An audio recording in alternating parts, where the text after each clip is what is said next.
I am Ferdinand Marcos, and I am the President of the Republic of the Philippines.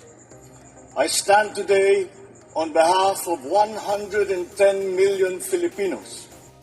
Hi everyone, hello universe, it's me again. Shout out sa inyo guys. May sinabi po dito si Muntol po mga kababayan tungkol dito sa survey na ito, I think, oo nga naman, di ba? Shout out sa mga Marcos loyalist supporters, Filipino and OFW, April 10, 2026. Sabi niya dito mga kababayan, kayo, ano masasabi niyo dito? Panluluko ba? O sadyang nanluluko? Po dito ng Unite Pinas, nagpahayag ng matinding pagkabahala ang kuluministang si Ramon Tulfo kaugnay sa patuloy na mataas ng tiwala ng publiko kay Sara Duterte sa kabila ng mga kontrobersya at batikos na kinaharap nito sa kasalukuyan. Yun nga kahit sino naman magtataka. Bakit ba pag tuwing nagsurvey, lagi nilang inililift off si Sara Duterte, tinataas nila. Kasi yan mind condition yan guys, through survey. Para nang sa ganon, ang taong bayan maniniwala. Pero hindi nila alam, ang taong bayan, 98% na sa social media, alam kung ano ang totoong nangyayari. 'Di ba? Sino ba ang nagtatrabaho? Si Pangulong Marcos Jr. ba o si Sara Duterte? Of course, ang Pangulo. Ano ba ang achievement ni Sara Duterte? Wala. Ngayon, ang tanong, bakit tumaas ang survey niya? Sa kabila ng mga issue, sino yung nagsusurvey? 'Di ba? Sino yung nagsusurvey?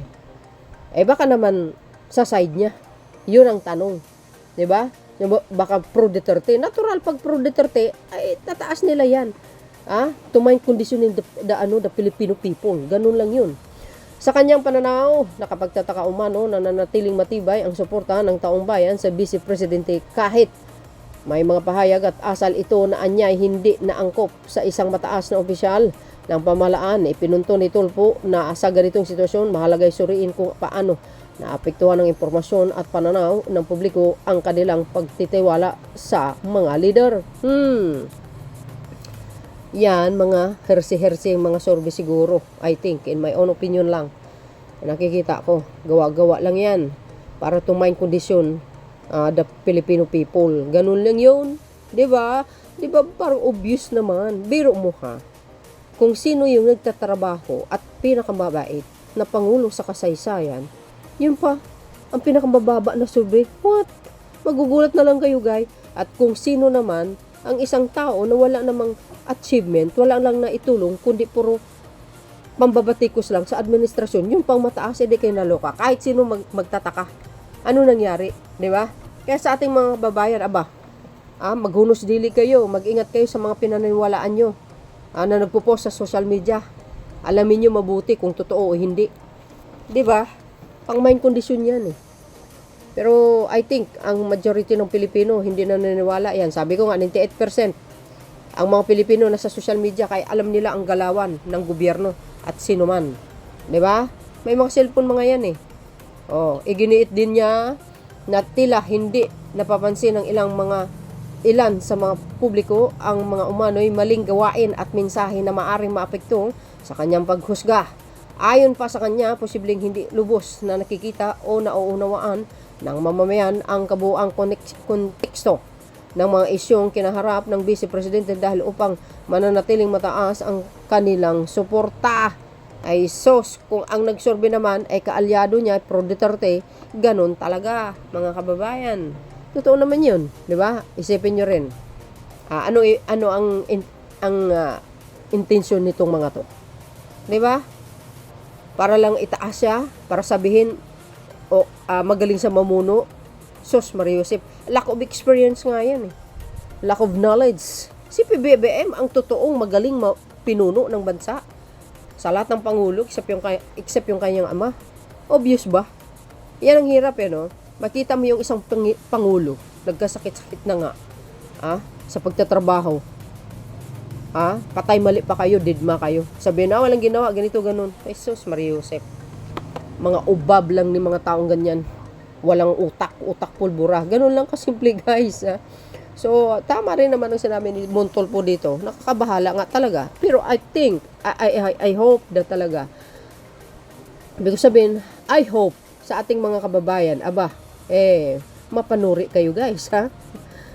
Alam nyo naman ang nakaraan, ha? At gusto pang bumalik sa palasyo sa mga darating na mga eleksyon. Huwag hindi tayo papayag doon guys, ha?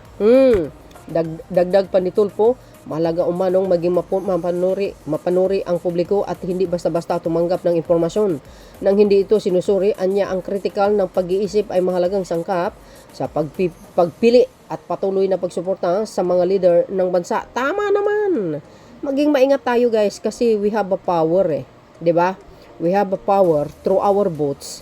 This coming election na naman sa darating na panahon, please, no? Alagaan natin ang ating bansa through our votes sa pagpili sa tamang kandidato. Ang naturang pahayag ay binahagi noong Oktubre 2025 at umani ng iba't ibang reaksyon mula sa publiko, mula sa mga sumasang-ayon sa kanyang obserbasyon hanggang sa mga nananatiling naninindigan sa kanilang suporta kay Duterte. Siyempre, mga kababayan, maraming page itong mga pro-Duterte na kaya nila na spread itong mga walang katotohanan na mga survey at mga balita. Kaya nila nito i-spread nang sa ganon maikalat nila at mapaniwala nila ang publiko, makuha ang simpatsya ng publiko na dapat nararapat na naniniwala sa mga survey laban kay Sara Duterte. My goodness. Hindi nyo nakita ang pag-uugali niyan? Nako. Kayo naman guys, please. Mapagmatsyag kayo. Niluloko ni Bibi Sara ang taong bayan ng harap-harapan pero di pa rin nila alam. Ayun. Kaya nga, mga kababayan, ano ba ang purpose namin bilang mga political content creator, vloggers dito sa social media? To spread sa mga balita na ganito na gawa-gawa lang, 'di ba?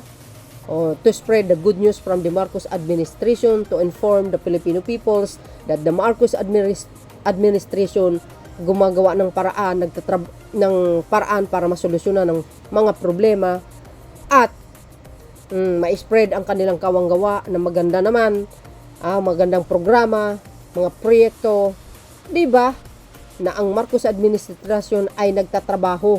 Tingnan nyo, ang issue sa fuel. 'Di ba? Nagtaas. Anong ginawa ng Pangulo? To the rescue. Bumili ka agad ng mga ilang barilis pa 'yan. 'Di ba? Ganun. Kumbaga sa Bisaya, abtik. Action ka agad. See? Tapos to the rescue sa hinanaing mga PUV drivers, mga tricycle, lahat-lahat na. Para nang sa ganun mabigyan sila ng kaukulang tulong dahil sa pagtaas ng petrol, gawa nga ng war dyan sa Middle East. 'Di ba? Ganun ang Pangulo. 'Di ba? Tapos yung iba, nagwewelga, sisisihin pa ang Pangulo. Oh my goodness, guys. It's so unfair naman sa Marcos administration. Alam natin kung ano ugat, kung bakit nagwewelga. Huwag ganun, mga kababayan. Tulungan natin ang sarili natin. Huwag naman tayo masyadong umaasa sa gobyerno. 'Di ba? Kailangan mayroon tayong mga extra job, extra income, or extra pag-iisip para magawa ng paraan at masolusyonan ang problema. Ganun lang kasimple yun. Diba? Kaya yung kamukat-mukat mo, nandun ka sa kalsada, mag-wilgak. Sus Mario, kasama yung mga taga-bundok, yung mga anak bayan, sino pa mga mayan, diba? Sisihin mo pang Pangulo. Grabe kayo. Imbis tumulong na lang. Ayan. Ang nangyari sa kaguluhan dyan sa Middle East, temporary ceasefire, sabi ni President Trump. Maganda naman yun. Sana tuloy-tuloy na po yun. Ayan. Talaga naman, totoo naman sinabi ni Mr. Montolpo niluloko lang talaga ni Sara Duterte ang taong bayan, guys. 'Di ba? Sa pamamagitan ng paglabas ng mga news na kunwari, sa paglabas ng mga news na akala ng tao totoo, yung pala peke. Alam nyo, magkakaalaman yan sa kalye survey namin pagdating ng panahon. Totoo yun. Nakita nyo naman siguro mga kalye survey ko itong mga nakaraan, di ba? See? Nakita nyo yan? Sino ang mas lamang? Siyempre si PBBM. Alam nyo, kung tatakbo ulian si Pangulong Marcos Jr., panalo pa rin yan. Isus, ikumpara mo kay Sara na wala naman alam yan guys sa pamumuno talaga. Tingnan nyo yung mga controversy, yung mga aligasyon laban sa kanya. Magandang ano ba yan? Ehemplo sa taong bayan? Hindi. Di ba? Nasasangkot sa kung ano-ano. Katulad yung pagtitreten sa Pangulo. Wow. Galing Like for example, yan nag-urge siya sa dating Pangulo para mapatalsik yung kasalukuyang liderataw ng House. Wow, how much more pag naging Pangulo? Anong kaya niyang gawin? Yan nga yung sinasabi natin mga kababayan. Kawawa itong bansa na ito. Pag nangyari yun. Bakit? Baka hindi lang yan. Pupugaran tayo ng mga sakang. Mga singkit. Sabi nila kasi pro mga yan Ay, maingat tayo, di ba? So yun guys, ano po ang masasabi niyo tungkol dito? Talagang niluloko niya ang taong bayan. Kahit mismo nga siya nag-spread ng fake news. Sabi ni Jose Castro, talaga. Kaya huwag kayong maniwala pag Duterte. Huwag kayong maniwala, mga kababayan. Alaga natin ang sariling atin. Lalo na yung soberanya natin. So, yun guys, ang aking pinaka-latest updates. Maraming salamat sa inyong watching. Follow me and likes. See you again on my next upload. Bye bye and babush. God bless Philippines. There's more guys. Bye everyone.